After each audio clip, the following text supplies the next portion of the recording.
Hello everyone. जैसे कि आप लोगों को पता है, अगर आपकी कोई भी अपराध में अगर आपके ऊपर कोई केस चल रहा है और उस अपराध में अगर आपके दोष सिद्ध हो जाता है तो उस सजा के खिलाफ आप ऊपरी कोर्ट में एक क्रिमिनल अपील दायर करते हैं। लेकिन ये होता है कि जब तक रिकॉर्ड नहीं आता है तो आपकी जो अपील है वो भी नहीं सुनी जाती। तो सबसे पहले अगर आपने ये सोचा कि हम रिकॉर्ड को उसमें एडमिट करा ले, वो तो एडमिट हो जाता है, लेकिन वो जो अपील की सुनवाई जब तक लोअर कोर्ट से जो भी रिकॉर्ड है वो जब तक नहीं आएगा तब तक आपकी अपील की सुनवाई नहीं होती है। और कभी कभी ये भी होता है कि अगर जो लोअर कोर्ट यानी कि ट्रायल के दौरान ट्रायल कोर्ट के जो रिकॉर्ड है वहाँ पे अगर आपका रिकॉर्ड ही नहीं है और वहाँ पे ट्रायल कोर्ट के जो रिकॉर्ड के जो अभाव में आपको दोष सिद्धि है उसको अगर बरकरार है तो ऐसा नहीं है कि आपकी सुनवाई ना हो। तो इसी को देखते हुए ट्रायल कोर्ट ने रिकॉर्ड के अभाव में दोष सिद्ध को बरकरार नहीं रखा जा सकता, एक सुप्रीम कोर्ट का एक लेटेस्ट जजमेंट आया है। मैं प्रशांत कुमार शुक्ला एडवोकेट। साथियों, आज के वीडियो में हम लोग इसी सुप्रीम कोर्ट का एक इम्पॉर्टेंट लेटेस्ट जजमेंट के बारे में बात करेंगे। ये जो जजमेंट है इसका जो केस टाइटल है वो जितेंद्र कुमार रोडे बनाम भारत संघ के मामले में आया है। ये एक इम्पॉर्टेंट जजमेंट है। कभी कभी होता है कि ट्रायल कोर्ट में आपके दौरान यानी कि अगर आप कोई सजा के खिलाफ कोई अपील करते हैं तो जब तक ट्रायल कोर्ट से वो जो रिकॉर्ड नहीं आता है तो आपका वो सुनवाई नहीं होती है।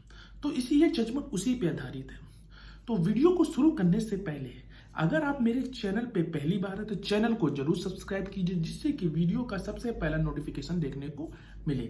आइए जानते हैं इस इम्पॉर्टेंट जजमेंट में क्या कहा। यह जजमेंट सुप्रीम कोर्ट का एक लेटेस्ट है जो कि 24 अप्रैल 2023 को आया है। सुप्रीम कोर्ट ने हाल ही में इलाहाबाद हाई कोर्ट के उस फैसले को रद्द कर दिया जिसमें भ्रष्टाचार निवारण अधिनियम के तहत एक व्यक्ति को दोष सिद्धि को उसके इस आधार पर बरकरार रखा गया कि हाई कोर्ट की जो निचली अदालत से मामले की जो रिकॉर्ड है वो मांगे और बिना किसी अपील पर उसमें फैसला भी नहीं करेगा। इसमें जो डीबी बेंच है वो जस्टिस कृष्ण मुरारी और जस्टिस संजय करोल की खंडपीठ ने कहा जो सीआरपीसी की जो धारा है 385 की जो भाषा से पता चलता है कि अगर अपील में बैठे न्यायालय को संबंधित न्यायालय से मामले के रिकॉर्ड के लिए कॉल करने के लिए आवश्यकता होती है। यह दायित्व है कि शक्ति कर्तव्य के साथ जुड़ी हुई हो और इस तरह के जो अभिलेखों के अवलोकन के बाद ही अपील पर निर्णय लिया जाएगा। ट्रायल कोर्ट ने 12 दिसंबर 1999 के अपने फैसले में उपस्थित अपीलकर्ता को दोषी ठहराया। उसे जो PC act prevention corruption act की जो धारा है वो 7 के तहत 1 साल की सजा और 500 रुपए जुर्माना और भ्रष्टाचार निवारण अधिनियम की जो दूसरी धारा 13(2) के तहत 2 साल के कठोर कारावास और 500 रुपए का जुर्माना लगाया। अपीलकर्ता ने ट्रायल कोर्ट द्वारा पारित फैसले और सजा के आदेश को चुनौती देते हुए इलाहाबाद हाई कोर्ट का दरवाजा खटखटाया। निचली अदालत के रिकॉर्ड के बार बार तलब करने के बावजूद भी निचली अदालत से कोई जवाब नहीं मिला, यानी कि जो उसने सजा के खिलाफ इलाहाबाद हाई कोर्ट में अपील की लेकिन निचली अदालत में रिकॉर्ड नहीं अवेलेबल था, वो वहां पे उस समय यानी कि खो गया था या वहां पे नष्ट हो गया था या किसी कारण वो मिल नहीं रहा था। तो इलाहाबाद हाई कोर्ट ने वो उस रिकॉर्ड को बार बार तलब करने के लिए निचली अदालत के पास भेजा लेकिन वहां से कोई भी जवाब नहीं मिला। हाई कोर्ट ने जिला न्यायाधीश को स्पष्ट प्रस्तुत करने और रिकॉर्ड को पुनर्निर्माण करने के लिए कदम उठाने का भी निर्देश दिया। हाई कोर्ट ने कहा रिकॉर्ड से पता चलता है कि जो पूरा रिकॉर्ड ही खो गया है और उसका पता नहीं लगाया जा सकता। पुनर्निर्मित दस्तावेजों के रूप में भेजे गए दस्तावेज और प्रोसेसिंग ट्रायल कोर्ट के जो रिकॉर्ड का जो गठन नहीं करते वे नियमों के अनुसार नहीं पाए गए और न ही केंद्रीय जांच ब्यूरो द्वारा समर्पित पाए गए।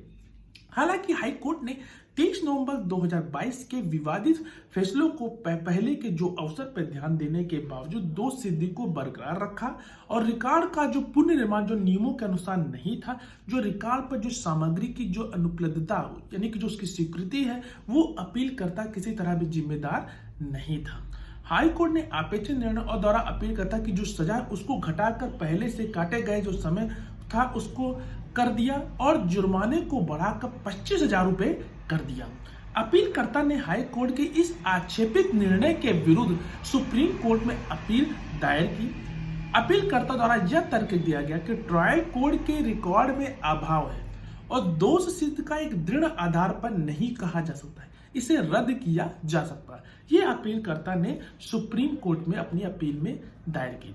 सुप्रीम कोर्ट के समक्ष किस मुद्दे पे बात हुई वो हम जानते हैं। सबसे इंपॉर्टेंट जो बात थी, क्या ट्रायल कोर्ट के रिकॉर्ड के अभाव में अपीली अदालत दोष सिद्ध को बरकरार रख सकती थी या जुर्माने की जो मात्रा है उसको बढ़ा सकती थी? क्या सीआरपीसी की जो धारा है 385 के तहत नियोजित भाषा को देखते हुए वर्तमान स्थिति में भारत के जो संविधान के जो अनुच्छेद 21 के तहत आरोपी के मौलिक अधिकारों का उल्लंघन है? सुप्रीम कोर्ट ने क्या बात नोट किया वो भी जानते हैं। जैसे कि हमने पहले उल्लेख किया कि वर्तमान मामले में प्रयासों के बावजूद जो गवाह थे, बयान सीआरपीसी की धारा 313 के तहत बयान जैसे दस्तावेज ना हो तो उपलब्ध है और न ही उसका पुनर्निर्माण किया जा सकता है। इसलिए ऐसे दस्तावेज के अभाव में दोष सिद्ध को बरकरार रखना कानून की उचित प्रक्रिया और निश्चितता के अनुरूप नहीं कहा जा सकता। न्यायालय ने सुप्रीम कोर्ट और हाई कोर्ट के निर्णयों पर भरोसा किया जिसमें यह माना गया कि निचली अदालत के जो रिकॉर्ड है उसके अभाव में दोष सिद्ध को बरकरार नहीं रखा जा सकता। माननीय सुप्रीम कोर्ट ने पाया हाई कोर्ट को यह ध्यान देने का जो तरीका है वो जो रिकॉर्ड है वो गायब है और अपीलकर्ता इसे पेश करने का दायित्व अवैध और गलत है। न्यायालय द्वारा यह भी देखा गया कि अभियुक्त को अपील और अपीली न्यायालय द्वारा रिकॉर्ड का अवलोकन करने का भी अधिकार है। इसने आगे भी उल्लेख किया कि केवल यह ध्यान देकर दोष सिद्ध को बरकरार रखा गया। अपील दायर करने के समय आरोपी के वकील के पास रिकॉर्ड नहीं था और यह है कि कोई भी विश्वास नहीं कर सकता। अपील रिकॉर्ड का अध्ययन किए बिना ही दायर की गई होगी, जैसे कि हाई कोर्ट द्वारा नोट किया गया, और सही नहीं है। और उसके बाद न्यायालय ने कहा वो क्या जानते हैं, अदालत का काम है अपीलकर्ता की सजा को बरकरार रखने के लिए निचली अदालत के फैसले पर निर्भर नहीं होना है, बल्कि ट्रायल कोर्ट से विविध रूप से उपलब्ध रिकॉर्ड के आधार पर उसके सामने गए दलीलों के आधार पर निष्कर्ष निकालना है।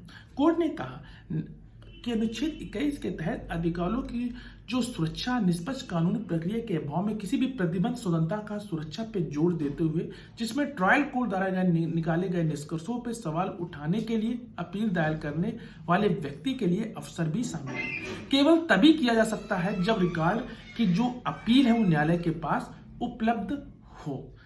तो ये चीज इस प्रकार जो मतलब की बात थी वो कोर्ट की समझ रखी। अब कोर्ट ने क्या कहा वो जानते हैं। इसलिए इस न्यायालय के सुचित दृष्टिकोण से सीधे साधे फॉर्मूलों को निर्धारित करना वो एक समझदारी नहीं है। कोर्ट ने यह कहा कि जो गैर अनुपालन कुछ मामलों में मामले के विशिष्ट तथ्यों और परिस्थितियों पर जो निर्भर करता है, जिसके परिणाम स्वरूप भारत के संविधान अनुच्छेद 21 का उल्लंघन है, जिसे हम इस मामले में ऐसा पाते हैं। कोर्ट ने इस प्रकार अदालत के अपीलकर्ता की जो सजा है उसको रद्द कर दी और न्यायालय ने आगे जिला न्यायालय के रिकॉर्ड के डिजिटलीकरण के संबंध में कुछ निर्देश भी जारी किए। तो ये जो केस का जो है वो जितेंद्र कुमार रोडे बनाम भारत संघ के मामले में था, जहां अदालत ने अपीलकर्ता की सजा को रद्द कर दिया और जो जिला न्यायालय के जो रिकॉर्ड के जो डिजिटलीकरण के संबंध में कुछ निर्देश भी जारी किए। ये एक इम्पोर्टेंट जजमेंट है। आशा करते हैं ये जजमेंट आपके लिए बहुत ज़्यादा हेल्पफुल होगा। अगर आपका मामला कहीं पेंडिंग है, कहीं आपका केस चल रहा है और सजा के खिलाफ अगर आपने अपील की है, अगर रिकॉर्ड आने में देरी हो रही है या आपके रिकॉर्ड नहीं मिल रहा है, तो ये जजमेंट आपके लिए बहुत ज़्यादा हेल्पफुल होगा।